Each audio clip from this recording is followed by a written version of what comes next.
Hey everybody, Always Bookin Comedy. It's Mark Masters. We got a special pre-taped episode here. I don't know what's happening in the future. I might be on an airplane. I might be at a show, but we do these pre-taped episodes every once in a while. It's Chuck Johnson from Summit Comedy Inc., who is in the Southeast. Am I making that up? You are not making that up. I'm in Charlotte, North Carolina. Charlotte, North Carolina. All right. I did a bunch of Zoom stuff in North Carolina, but have not really been there in person to do a lot of comedy. Florida, some Atlanta, Nashville. Haven't done a lot in North Carolina. So, Chuck, what is Summit Comedy? Summit Comedy is a company that I formed 26 years ago. I was with the agency, the Comedy Zone, back in the 1900s, and was let go from them.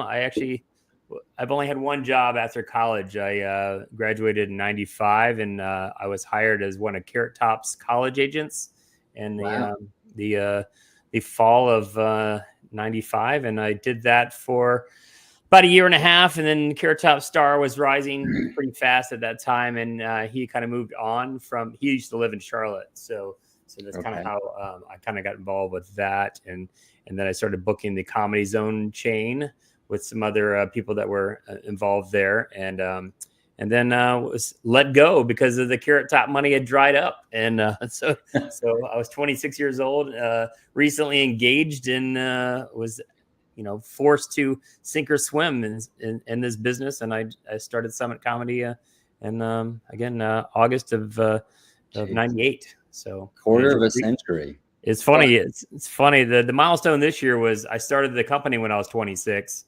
And then the company this year is now 26 years old. Incredible. So half of my life, I've kind of run this little baby of a comedy agency that I've been running for this amount of time. So that's wild. Yeah. I was just in Vegas this weekend, and I was talking about Carrot Top. What an incredible show he puts on. Absolutely. He's supposed to be such a nice guy. I've never met him in person. He really is. He doesn't get his due. I'm not like great friends with them per se, but obviously the history is there, and I've had nothing but positive experiences with Scott, and I always try to defend him when I hear somebody talking shit for whatever reason. So that's awesome. Yeah, great. Okay, so you start this company. You were a booker for a comedy chain. How big is Comedy Zone at that point? Are they national or are they regional? They're mostly Southeast, and I don't know exactly what they do now. I know they're kind of spread out all over the place, but at that time in the mid '90s, comedy was like going pretty strong in that, and definitely in the Southeast. They just had a ton of one-nighters and weekend kind of anchored rooms, and they had a few week-long rooms like in Jacksonville, Florida, which they still have to this day. Charlotte, North Carolina. They still book the Atlantis and in the Nassau, Bahamas.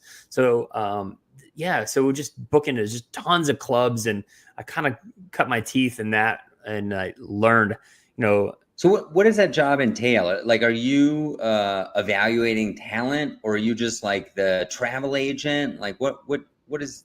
That was it. Was to be quite honest, it was me and a guy named Brian Heffron, who is now the owner of the Comedy Zone chain. He bought my original boss out of a business, and me and Heff, as he's known in the business, he and I would do everything from viewing the VHS tapes, submission tapes that came in. Incredible. We had a stack of VHS tapes we would just go through every morning over our coffee, and rank comics, and throw them in the good pile or the shit pile, and then just trying to weed them into our I guess the nightclubs and what lounges and such, everything that we had booked. There were so many different things. So then just booking the rooms, and acquiring new rooms, and then we were also doing the colleges and such too, because originally that's what I was signed on for. It made sense to the person that had hired me, a guy named Brad Greenberg. I think it was pretty smart of him. He hired this young kid out of college who used to book all the entertainment for his college. That's how I got into this business. So I was literally selling acts to the college market as well. And then again, it just naturally progressed into learning the other facets of the booking world, whether it's the corporates, the the colleges, cruise ships, corporate, all the other, all the C's of the comedy business, Yeah. churches, So, So I'm fascinated by this. In the 90s, if like somebody's car broke down and they didn't get to a gig, how long would it take you to find that out? man, I was pretty good at this. People still had cell phone, or excuse me, had used pay phones. Some of the tech savvy people had the flip phones, that the big Motorola ones, whatever Were they it beepers? Was this beeper time? Oh, for sure. Yeah, right in the mid '90s, there was definitely beepers and stuff. You paging people to, hey, call me back. I got a fallout and Tunica or whatever. And so yeah, I don't know. I prided myself that I was pretty good too, of knowing where all the comics were. Like if I had a fallout in Fort Walton, Florida, I knew immediately in my head, all right, I know 3 comics that live within an hour of that place. So I mean, those days are long gone because I don't book clubs anymore. But you had to have that knowledge to be a good agent, especially in like the Midwest or something. Like oh man, I need somebody in Muskogee, Oklahoma. And you're like, all right, comedian BT, he lives there. So it's just funny knowledge that you acquire over the years and doing this over and over again. So and then once I started my company, it was a whole nother thing. The internet was just popping off. And I remember just creating that avail system where I can just say, listen, here's what I've got. You reply to me if you're open and interested. Because that way, I didn't know what somebody was willing to drive to at that time for the amount of money. So it was good to flip it that way. Because when I first started, people were faxing in avails for literally, that's how they did it. They get it, go off to the fax machine, and you're trying to line up things of like, all right, I got a fallout here, and you're looking at the faxes that have come in, and like, all right, well, Kostaki Economopoulos is available, and he's not too far from that gig or whatever, So That is amazing. It's bananas. Amazing. So you must have some great bad stories. What's the worst thing that ever happened with somebody not showing up, or I don't know, a gig not like showing up to a gig, but it's not exactly what you expected or they expected? Dude, I've had horror stories. I mean, one of the reasons why, I got out of the club business, I mean, it's lucrative, obviously, if you have some good clients that pay the comics in a timely fashion. That's always good. But not always, you expect it, but it doesn't always happen. I've had the crazy cancellations, everything from, I had a comedian that shot himself in the hand by accident, so he couldn't make that gig, obviously. And he was down to 4 fingers after that. I've had a room in Vegas before where literally the promoter walked out and screwed over, the comedians for that week, and every week after that was booked, and the comedians were just left sitting there at the curb trying to figure out what's going on, and I'm wiring money to them to make sure they can get it to the next gig type scenario. So brutal. And so back then, I mean, there's no Venmo or Zelle. So I like, our checks bouncing. Does that happen? Oh yeah. Like I remember, I mean, I don't think she'd mind if I use her name. Cristela Alonso. She's pretty well known now. She's done really well for herself. I remember this was like the worst balanced check scenario where it was a gig in Idaho. It was a weekend club, and they just went under. The chains on the door or whatever, insert problem here. I don't remember why, but they had bounced the check from the week before, and she was like stranded, and just like, I need this money, so now I'm going to the bank, because no online banking, you're going to the bank and trying to figure out how to wire or Western Union or whatever payment to said individual. Traveler's checks. Yeah, all that stuff. I mean, it's crazy how technology changes, for the good or the better. But you have to adapt, and over the years. I mean, look at us right now doing this StreamYard video. This, if you had mentioned, back in the 1900s, you could just communicate this way.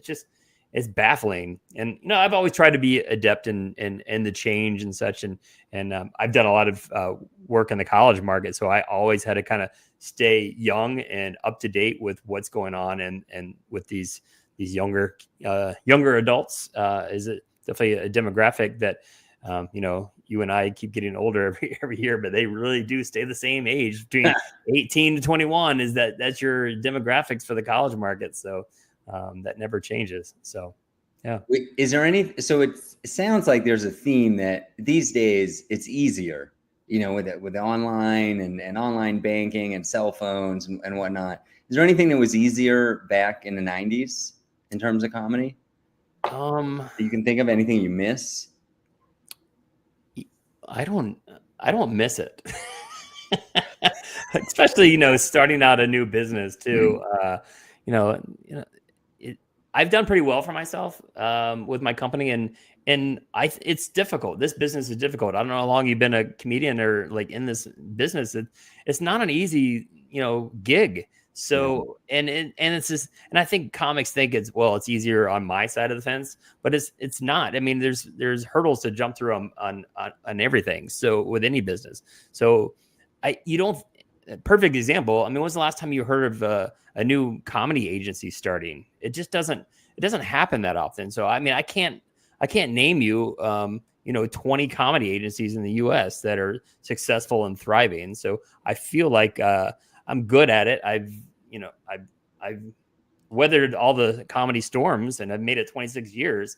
I mean, there's some other agencies out there that, I know and see at a lot of the comedy festivals and such, but it's definitely not easy. So where do you go to network? You've been around 25 years. Where is the, like, I don't even know what the equivalent would be, but a CES in technology, what is the, I don't know. Was it JFL? But JFL's gone now. Yeah.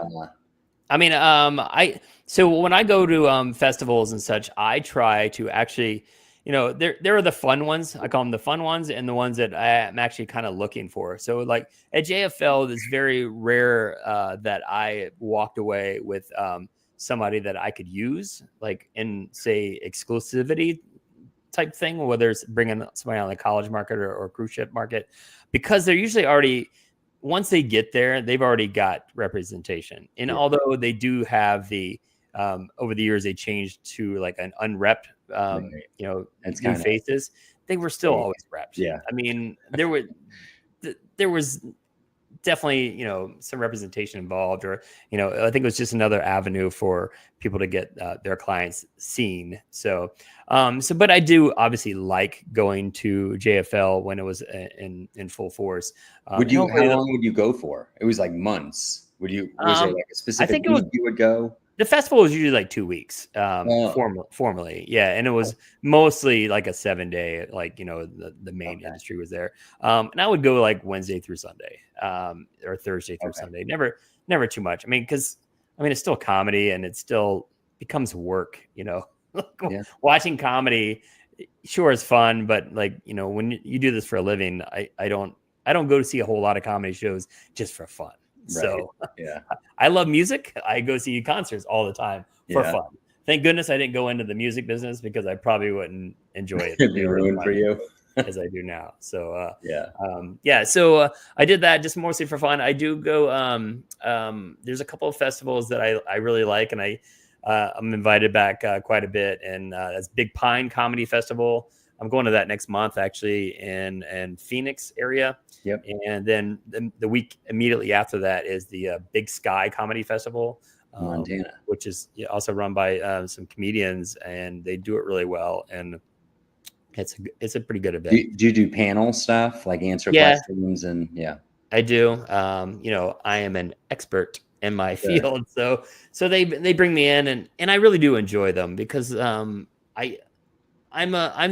the I know I'm probably the norm, and or not the norm of the agent world, that I really know that it goes both ways. I can't be in business without new, fresh faces, and I know that they need me, and I need them. So I don't take it for granted. I watch all new faces.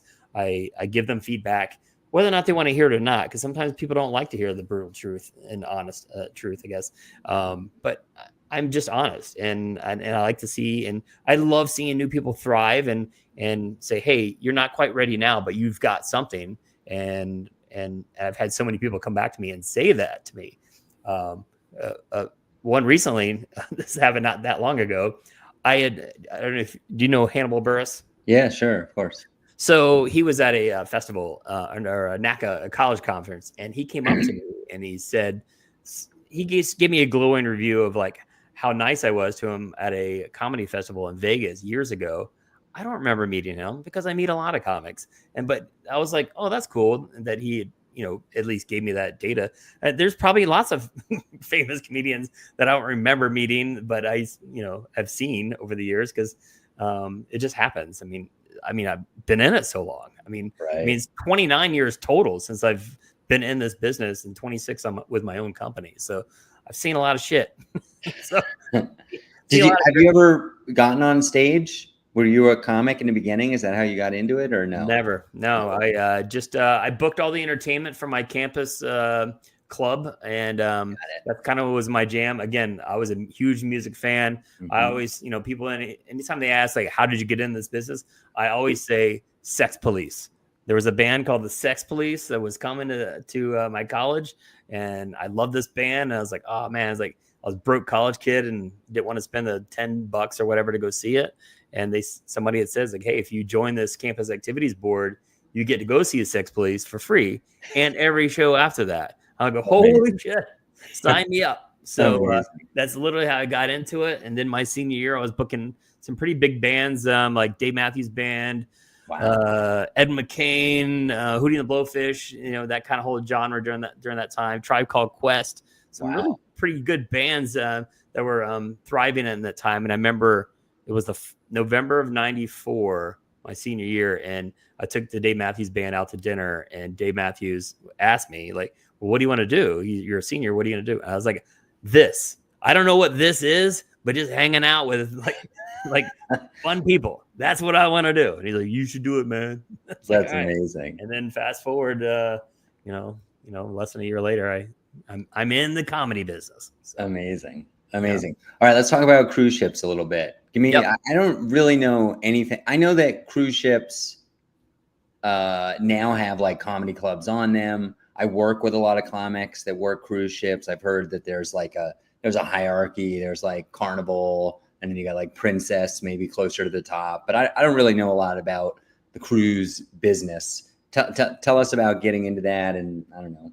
All right. Yeah, I can tell you what I know. Sure. As far as, again, with the adapting and changing with the times and such, that was one of the avenues of my business that when I first started, I never even had my sights set on the cruise ship market. I was when I first started, was the clubs and colleges. And then after a while, it was more colleges. And then kind of phased the clubs out. And then I did more colleges and corporates. And currently it's more colleges, corporates, and cruise ships. So it's as far as my business goes, it's relatively new, arm of the comedy wheel that I've been extending myself into, but I like it. I'm definitely not an expert, but I'm trying to grow and such. There's a lot of comics that, when I first started back in the day, it was more like, oh, that's where you go when your career's dying.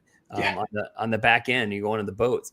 But now to see so many clubs having a hard time staying open and such, that the consistent level of work and supply of work that is available through the cruise ships, it's definitely inviting for a lot of comics. And it's, some of them pay better than others. And again, talk about the pecking scale. Carnival is at the lower end, but also Carnival has the most work available in the entire world as far as comedy goes. There's 25. I did the math once. It was 2,500 weeks of work available a year. Yes, between all their boats, and every boat has 2 comedians on it.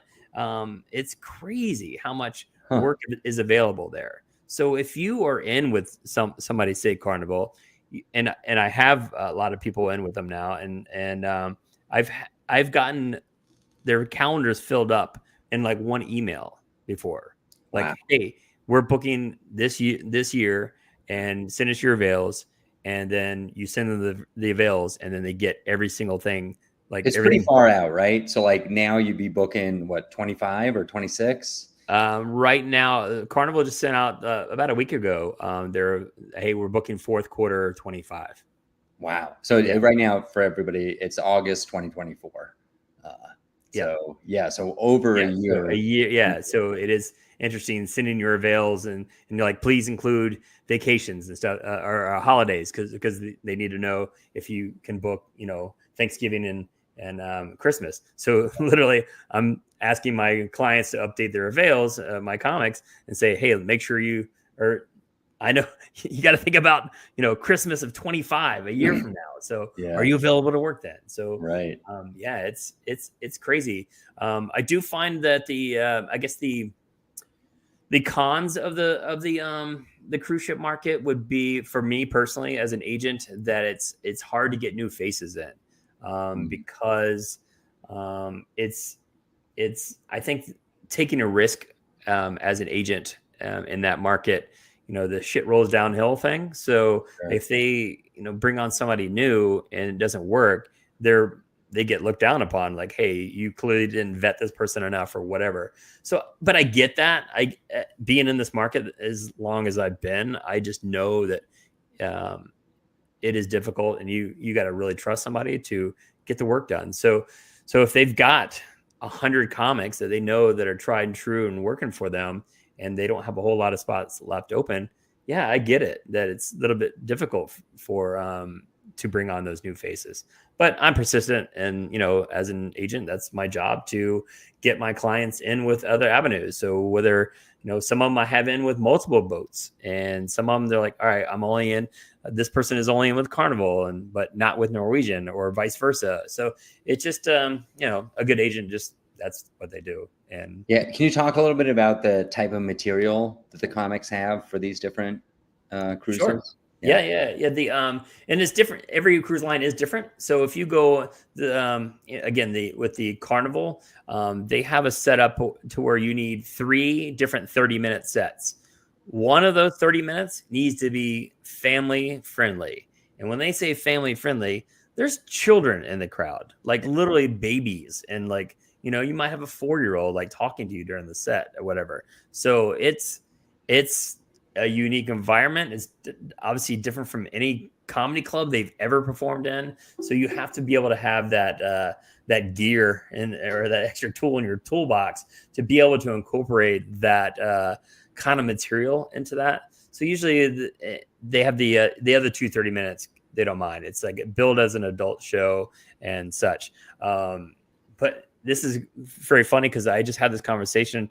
I was in at the beach in Carolina Beach a couple of weeks ago, and I overheard somebody. I was in line at coffee. I overheard somebody talking about they saw a comedian the weekend before on a cruise ship, and I was just listening to him, and she was saying how raunchy this comic was, and it's like, and she wasn't very flattering towards it. And then I just had to ask, sorry to interrupt, but and I kind of broke it down, and they're like, I was like, what time was your show? She's like, it was like at midnight. It's like, so, well, you went to the wrong show. Right. Like, if you wanted clean comedy, you should have gone to the 8:00 family show. And she's like, oh, I didn't think about that. And, she was probably drunk and didn't pay attention to the signage and whatever. And so I'm still defending comics. I like on my vacation randomly in a coffee line, but because, so every show is tailored towards a certain audience. So, right. Yeah. Huh. But then some of these cruise lines, like the higher end ups, like say Oceanic or whatever, that those are definitely more costly to go on, and their clientele is different. The clientele from like a Oceanic or Holland America is usually a little bit different from, say, the entry level Carnival cruise ship, because it's just simple, you get what you pay for type scenario. And right. If you're spending $400 on a cruise that's going down to, Key West and Nassau, it's usually a little bit different if you're going to like Athens, Greece or something. So, right. Yeah. And so do most cruises do comedy now? Yes. Yeah. Okay. Everyone that I know of. Okay. Yeah. I mean, And I how have does that international stuff work? Like if you're doing comedy in Athens, Greece, or in the water outside of Athens, does everybody speak English? Is that um, like the universal comedy language? yeah, I think so. I don't think, I mean, they might not, speak English themselves, but it definitely caters. I mean, if you're on a Royal Caribbean cruise line that's going out of there, yeah, typically it's gonna work as far as American comics and such. But yes, every one of them that I know of has comedy on them. So Huh. And is the material? I imagine the material is different. Like you can't well, necessarily make a joke about the Chicago Bears in sure, Greece. but that's any location, right? If you're doing a gig in Tallahassee, Florida, and you're from Jersey, and some of Yeah, the local jokes aren't flying down in Tallahassee, that's just, you got to adapt to anywhere you are, whether you're in Tallahassee, uh, right. on But the that seems like an extreme to have to be, because like I mean, I guess everybody has parents, everybody eats bread. right. But You then have to have. again, you'd have to know that your material is bulletproof in any Yeah, venue. So if you can't adapt and change, you probably shouldn't be on those boats in the first place. right, Most of the people that are doing the boats, are seasoned comics that have been in it for 10 to 15 years, yeah, to have that kind of, again, tools in your toolbox to be able to adapt and change to your environment, and your location, ahead of time. And it isn't like you're just getting on that boat like you you got booked, a day out or whatever. I mean, there's a process. You got to get vetted by the organization. You have to go through. I mean, you're getting hired as, through a corporation, so there's drug tests right, involved, and there's all these things. There's background checks, for every cruise line and such. These are things that you usually have 6 to 9 months before you get even green lit from any of those boats, before you get set sail on one of those boats. right. So So logistically, like if you're going to Athens, that's not like a one nighter. Are you on the road for a month? Are you on a boat, different boats for a month, or is it like a week, or how does that work? yeah, for international stuff, usually it's at least a week. So, and again, going against the clubs versus the cruise ship market. I mean, clubs, you get booked if you're not a name act. They just say, all right, you're booked. Say you're getting $1,500 for the week. You have to get yourself there. They might put you up, but they usually don't pay travel expenses. And every cruise ship pays 100% of your travel, your lodging, and your meals. So, I mean, that doesn't happen with clubs again. So when going back to the where your career goes to die, I mean, this could be is definitely a thriving market if they're paying everything. I mean, they even pay your Uber from your house to the boat, or from To your the hotel, airport? or wherever Yeah. or the airport. They pay that and expense it, and they will pay you back right there on the boat. So there's literally no dollars out of your pocket are being spent to get to those cruise Wh- ships. So, Which cruise line has the best reputation for taking care of talent? well, that's a great question that I probably don't. Not the best to answer that, because I'm not on that side of the fence. So I'm on. I just know the pros and cons of the agents that I like to work with at certain cruise lines, and I don't need to reveal all that, but Sure. I think that I mean, there's pros and cons probably to every single one of those different lines. So, but again, I, you know, don't know all those because I'm not on those boats daily. I don't go on cruise ships. I've been on cruises, but it isn't like I get like a free pass just because I book book comics on them. Um, Right. so yeah. Yeah. Okay. Well, we're about ready to wrap this up. Hey man. Anything we haven't touched on in the world of comedy these days? We did cruises. You talked about clubs, one nighters, maybe corporates, or I don't Well, if know. you have any specific questions, I'm an open book, man. Okay. I am kind of curious how like how much of your work is routing, like you got a New York based comic and you're sending them to a club one weekend in Seattle. Like do you try to get them in San Francisco the next weekend, or is it constantly like flying out, flying home, flying out. You know what I'm saying? Yeah, for me, routing is no longer an issue.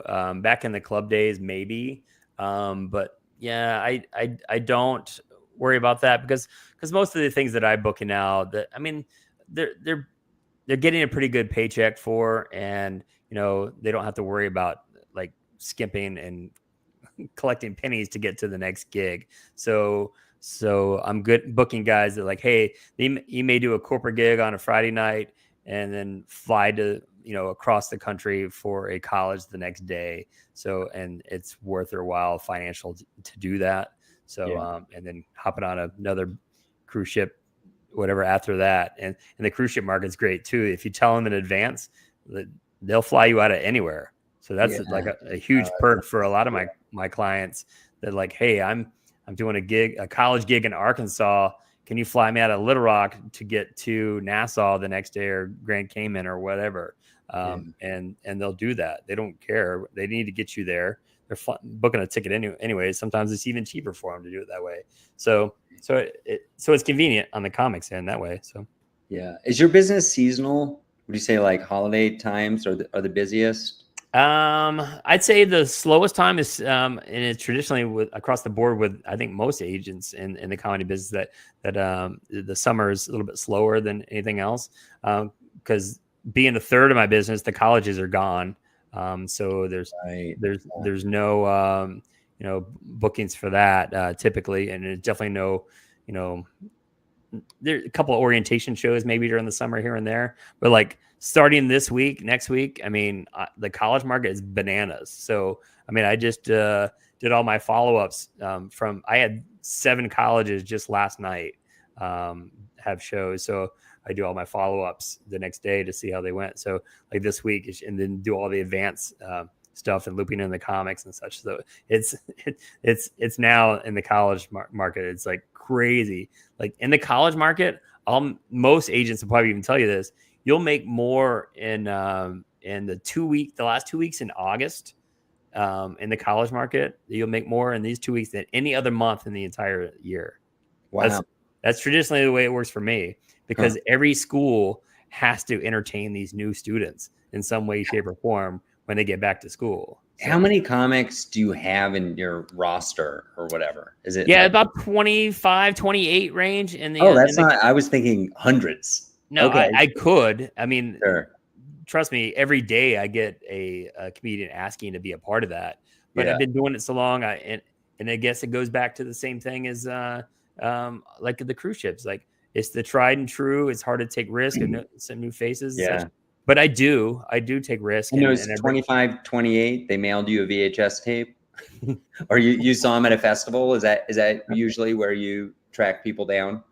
Some at festivals, some still just the old, like, hey, here's a YouTube link, watch me. And I mean, I maybe bring on a new college comedian every 1 to 2 years, if that. Wow. I mean, to be honest with you. And they don't age out on you? Some do, and that's usually when I bring on a new one. Okay. When I let somebody go, I bring on somebody new. It's kind of, and it's also, I mean, it's a great example of like, if you don't wear a shirt in your closet for a year, if you haven't, like, you get rid of that typically, right? Right. Or you should. You don't. Why is it there? So I had the same premise with some of my college acts. Like, listen, I've been submitting you for over a year and nobody's even booked you. So why would you, like, I've got to let you go. I mean, that's not me telling you that you're not suitable for this market. It's the market telling you. Yeah. So it's kind of like an out, but it's 100% accurate though. So Chuck Johnson, the Marie Kondo of comedy. Amazing. Yeah. I mean, it's not brain surgery what I do over here. So yeah. Awesome. All right. Well, we gotta shut this down. Yeah, thank you everybody for tuning in. Sorry this wasn't live. You couldn't ask questions, but we'll probably next week. It is live. Chuck Johnson. I don't think he wants to be found. So normally I'd say like, how do people find you? I'm pretty sure I'll always look though. I'll always give you at least 2 minutes of any submission. I'll always look and just I'll be very transparent. You've been very educational and a huge source of knowledge. Thank you so much.